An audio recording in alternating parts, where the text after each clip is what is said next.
د لویو بخښونکي خدای تعالی په سپېڅلي نامه د لیکلارښود د لړۍ څلورم درس دی. په یو ځای او جلا لیکلو بحث کوو.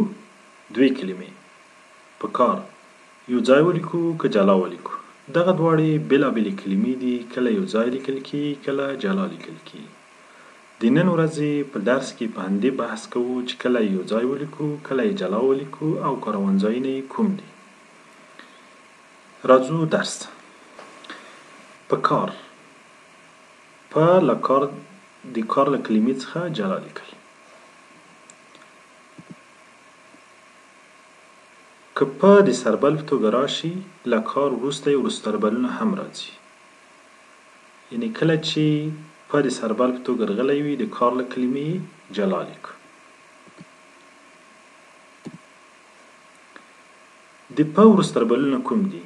کې، پورې، پسې، سره.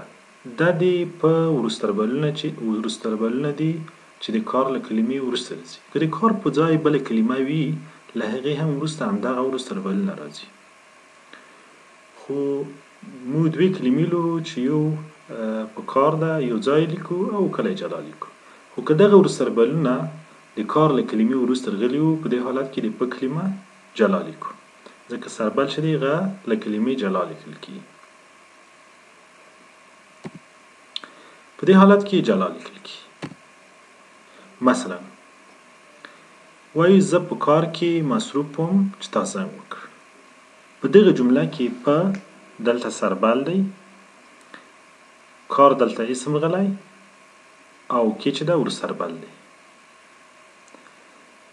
په دې حالت کې جلا لیکل کېږي. کېدای شي د کار په ځای بله کلمه وي د هغې نه هم په جلا لیکل کېږي او هم کې جلا لیکل کېږي. زه په کور کې وم، په دې حالت کې هم جلا لیکل کېږي. دویم، زه په کار پسې لګیا یم. دلته هم په د کار له کلمې جلا لیکل کېږي ځکه وروستربل یې راغلی. د په بل وروستربل چې دی پسې دی. کله چې د کار له کلمې وروسته د پسې وروستربل راغلی و نو په دې حالت کې هم په سربل هم د کار له کلمې جلا لیکل کېږي.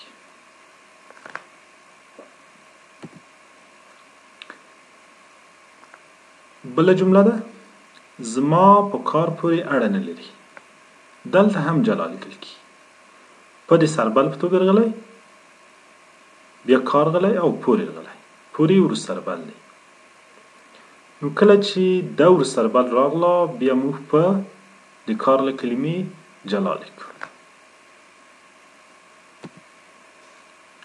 څلورمه جمله ده انسان په کار سره جسمي قوت اخلي. د په یو بل وروستربل سره دی. کله چې د کار له کلمې وروسته د سره کلمه راغله په دې حالت کې هم جلا لیکل کېږي. یعنې په هغو حالت کې موږ د کار له کلمې جلا لیکو چې دغه څلور وروستربلونه د کار له کلمې وروسته راغلي وي. ځینې وخت د سره کلمه لویږي. دلته یو مشکل دی، خو د پښتو ژبې ویونکي له دې سره بلد دي چې د سره کلمه لویدلې ده. یعنې دا وروستربل ډېر وخت نه کارول کېږي. په کار په دغه ډول کله موږ د فکار کلمه یو ځای لیکو. د فکار کلمه چې ده ټینګاري قید دی، یو ځای لیکل کېږي.